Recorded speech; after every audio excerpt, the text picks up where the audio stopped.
ఎన్నికలు కాకముందుకు కాంగ్రెస్ పార్టీ ఇచ్చిన BC declaration కానివ్వండి, ఎన్నికలైనాక ముఖ్యమంత్రి రేవంత్ రెడ్డి గారు చెప్పినటువంటి అబద్ధపు మాటలు, బీసీలకు 42% స్థానిక సంస్థలలో రిజర్వేషన్ కల్పిస్తామని చెప్పి అబద్ధపు మాటలు ఎట్లున్నాయి రేవంత్ రెడ్డి మాటలు అంటే, బీసీల మూతికి తేనె పూసి కంట్ల కారం కొట్టిన చందంగా ఉన్నాయి. ఇవాళ మాటలు చెప్పి బీసీలకు 42% సాధ్యం కానీ హామీ అనే విషయం ఆయనకు కూడా తెలిసి ఉండొచ్చు.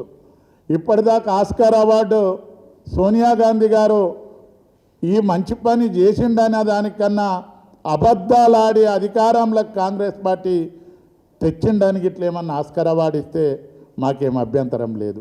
ఇవాళ నీకు బీసీల పైన 42% చెప్పి ఇవ్వకపోతే అందులో ఉన్న మంత్రులు కానివ్వండి, అందులుండి ఇండ్లకెళ్ళి అండ్లకి ఏడపచ్చగుంటే ఆడ బతికేటోళ్ళు కొంతమంది అడ్వైజర్లు అయ్యారు. ఆ అడ్వైజర్లు కానివ్వండి సిగ్గు లేకుండా వత్తాసు పలికితే బడుగు బలహీన వర్గాల జాతికి క్షమాపణ చెప్పాల్సినటువంటి బాధ్యత వాళ్ళ మీద ఉంటుంది. ఇవాళ భారత రాజ్యాంగం ఈ ప్రజాస్వామ్య దేశంలో పారిశుద్ధ్య కార్మికుని నుండి భారత ప్రధానమంత్రి వరకు కూడా ఒకటే ఓటు హక్కు ఉంటుంది. పారిశుద్ధ్య కార్మికుని ఓటు హక్కు ఏం తక్కువ ఉండదు, ప్రధానమంత్రి గారి ఓటు హక్కు ఏం 2 ఇంచులు పెద్దగా ఉండదు. అందరికీ పోటీ చేసే హక్కు ఉంది రాజ్యాంగంలో. అలాంటిది ఒక ముదిరాజు బిడ్డ ఆ పార్టీకి కష్టపడ్డ శ్రీహరిని చేపలు పట్టుకుంటానికి మంత్రిని చేసిన, ఒక బట్టలు ఉత్తుకునే వ్యక్తిని ఎమ్మెల్యేని చేసినామని ఒక హీనంగా, చిన్న కులాలని హీనంగా, రేవంత్ రెడ్డి గారి స్వభావమే అది. ఎన్నికల కన్నా ముందు చెప్పిండు, మరి ఈ ప్రజలు అర్థం చేసుకోకోట్లేసారు, అది ప్రజలది కూడా తప్పేమో. మేము మోసం చేసే అధికారంలోకి వస్తాం, మోసం చేసి అబద్ధాలు ఆడే ఓట్లేపించుకుంటామని చెప్పిన మాట మీ అందరు కూడా ఒకసారి గుర్తుంచుకోవాలి. ఇవాళ మీ నాయకుడు రాహుల్ గాంధీ గారు చెప్పారు, జిస్కి జితనీ సంఖ్య ఉస్కి ఉతనీ భాగేదారి అని. మరి కాంగ్రెస్ పార్టీలో అది ఉండదు.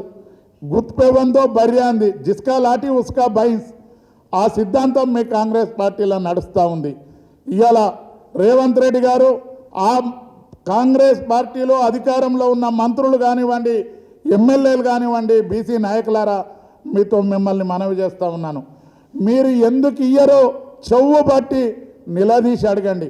ఇవాళ రేవంత్ రెడ్డి గారికి చిత్తశుద్ధి ఉంటే ఇవాళ 42% చెయ్యలేనప్పుడు నువ్వు కానీ నీ ఆది నాయకుడు రాహుల్ గాంధీ గారు కానీ ఇవాళ రాష్ట్రంలో అత్యధిక జనాభా ఉన్న 300 కాపులకు మంత్రివర్గంలో స్థానం లేదు, గొల్ల కుర్మలకు మంత్రివర్గంలో స్థానం లేదు. ఇవాళ మోస్ట్ బ్యాక్వర్డ్ కులాలు ఎన్నో కులాలు ఉన్నాయి, 3 ఖాళీలు ఉన్నాయి. అవన్న కనీసం నింపి మీ చిత్తశుద్ధిని నిరూపించుకోవాలని నేను ఈ వేదిక ద్వారా డిమాండ్ చేస్తూ ఉన్నాను. అంటే 14 సంవత్సరాలు ఉద్యమం చేసి ఈ రాష్ట్రాన్ని సాధించి 2 పర్యాయాలు ఈ రాష్ట్రానికి ముఖ్యమంత్రిగా చేసి ఈ రాష్ట్రాన్ని సుభిక్షంగా పరిపాలన చేసిన కేసీఆర్ గారిని అనరాని మాటలు అనడమే కాకుండా ఆయన ఆరోగ్య పరిస్థితిని కూడా శంకించే విధంగా శాపనార్థాలు పెట్టుకుంటూ తిరుగుతూ ఉండు సీఎం గారు. ఇవాళ వెనకడికో కోడలు ఉండేనంట, ఊకే ఆ కోడలు దేవునికి మొక్కేదట మా అత్త చచ్చిపోని అని. మరి ఆ దేవుని దయ వల్ల తల్లి చచ్చిపోయిందంట అత్త చావుమని మొక్కితే. నువ్వు కూడా అట్లా కేసీఆర్ గారిని శపిస్తే భగవంతుడు చాలా గొప్పడు, మనం హిందువులం కాబట్టి ఆ దేవుణ్ణి నమ్ముతాం, ఆ దేవుడు ఏమన్నా వంకర చూడగల జాగ్రత్తగా ఉండమని నేను మనవి చేస్తూ ఉన్నాను. అదేవిధంగా ఇవాళ ఇంకా కొంతమంది ఎక్కడ పరాన్న జీవుల్లాగా ఎక్కడ అధికారం ఉంటే అక్కడ మారే నాయకులు. కానీ ఈ మారే నాయకులకు కూడా రేవంత్ రెడ్డి గారు బాగా తెలివి కల్లోళ్ళు, వీళ్ళు లేకంటే ఆయన దేడు, వీళ్ళకన్నా 4 వాళ్ళు ఎక్కువ షారు. అసొంటోళ్ళు కొంతమంది చిల్లరగాళ్ళు మనం గ్రామీణ ప్రాంతాలలో చూసేది, చిన్నగుండంగా ఎర్రి కుక్క అని ఉండేది, అది ఎవరు కనబడితే దాని మీదకి బోవు బోవు అని కరుచుకుంటూ ఉరికేది. ఆఖరికి ఆ ఎర్రి కుక్కను రోడ్డు మీద పోతుంటే ఆడొక రాయితోటి ఈడొక రాయితోటి ఒకటి తెలివి కల్లోడు తెచ్చి తడిబట్ట తీసి దాని ముఖం మీద వేస్తే చచ్చిపోయేది. అసొంటి కుక్కలు కొంతమంది ఈ నగర శివారులలో ఉండి పెద్ద ఆయనను కానివ్వండి, కేటీఆర్ గారిని కానివ్వండి, హరీష్ రావు గారిని కానివ్వండి నోటికి వచ్చినట్టు మాట్లాడుతూ ఉండు. సిగ్గుండాలి. నీకు రాజకీయ పునర్జన్మనిచ్చి ఎంపీగా అవకాశం ఇచ్చి హైదరాబాద్ పార్టీ ప్రెసిడెంట్గా అవకాశం ఇచ్చి 5 ఏళ్ళు ఎమ్మెల్యేగా ఉండి వయసు సిగ్గు శరాన్ని వదిలిపెట్టి నువ్వు నీ కొడుకు కేటీఆర్ గారి కాళ్ళు వంగి వంగి మొక్కి ఇవాళ నోటికి వచ్చినట్టుగా మాట్లాడుతూ ఉంటే ప్రజలేం గుడ్డోళ్ళు గారు. నువ్వు కాళ్ళు మొక్కింది గత 10-20 ఏళ్ళ కింద అంటే ఉండకపోయేది. ఇప్పుడు అన్ని టెలిఫోన్ల నొక్కంగానే అన్నీ వస్తాయి. నువ్వు కాళ్ళు మొక్కిందికి తెలుసు, పొగిడింది తెలుసు, ఇవాళ తిడుతూ ఉన్నావు. ఇవాళ సూర్యుని ముఖాన మన్ను వస్తే ఆ మన్ను నీ ముఖాన్నే పడుతుంది. కాబట్టి అలాంటి ఈ పిచ్చి కుక్కల సొంటోళ్ళు కూడా నోరు ఎక్కువ ధరిస్తే తొండలెక్కించి కొట్టడానికి బీఆర్ఎస్ శ్రేణులు ప్రజలు సిద్ధంగా ఉండరనే విషయాన్ని నేను మీతో మనవి చేస్తూ ఉన్నా. ఇవాళ ప్రజల ముందుకు పొయ్యే ముఖం లేక ఒక ఆయన ఏమంటుండంటే మా రేవంత్ అన్న అంటుండు. సిగ్గుండాలి. ఎన్నికల కన్నా 6 నెలల మొదలు వీడియోలు ఉన్నాయి. రేవంత్ రెడ్డి కానీ అది మహేందర్ రెడ్డి కానీ నానా బూతులను ఏకవచనం వాడు వీడు అన్నాడు. ఇవాళ అధికారం రాగానే వాళ్ళ సంఖ నాక్కుంటుండి మళ్ళా వాళ్ళ మెప్పు పొందడానికి కేటీఆర్, కేసీఆర్, హరీష్ రావు గారిని మాట్లాడుతూ ఉండు. ఇవాళ వీళ్ళకి తెలుసో తెలియదో పాపం విశాల హృదయం ఉన్న కేసీఆర్ గారు నమ్మిండు. కానీ రేవంత్ రెడ్డి మీరు లాగిడిచి ముడ్డి నాలకు రాసుకున్న నమ్మడు. నిన్ను ఏడ పెట్టాలనో ఆన్నే పెడతాడు.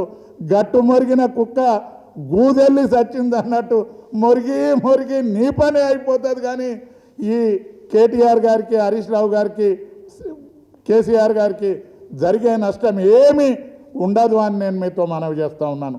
అదేవిధంగా కేటీఆర్ గారిని ఆయన క్యారెక్టర్ అసాసినేట్ చేయడానికి, ఆయనను తగ్గియడానికి చిల్లర మాటలు, అన్ని పనికి మాలిన మాటలు.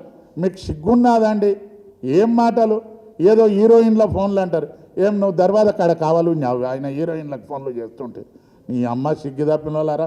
మాట్లాడే ముందు మనిషి ఎంత హుందాగా మాట్లాడితే, ఒక అసెంబ్లీలో ఒక నాయకుడు మాట్లాడితే టీవీలో ముంగట ఉన్న ప్రజలు అంటారు, అరే ఆయన ఎంత బాగా మాట్లాడతాడు, ఇక శ్రీధర్ బాబు ఎట్లా మాట్లాడతాడు, హరీష్ రావు గారు ఎట్లా మాట్లాడతారు అని అంటారు.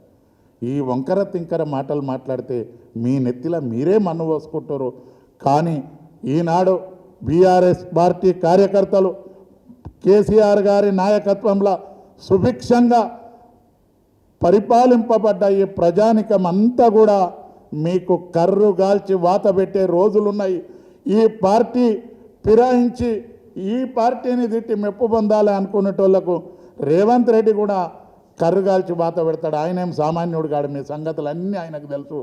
కాబట్టి ఇలాంటి వాళ్లకు తగిన బుద్ధి చెప్పడానికి బీఆర్ఎస్ శ్రేణులు, ప్రజలు రేపు జరగబోయే లోకల్ బాడీ ఎన్నికలలో కూడా మీకు వాత పెట్టడానికి సిద్ధంగా ఉండరనే విషయాన్ని మనవి చేస్తూ సెలవు తీసుకుంటున్నాం.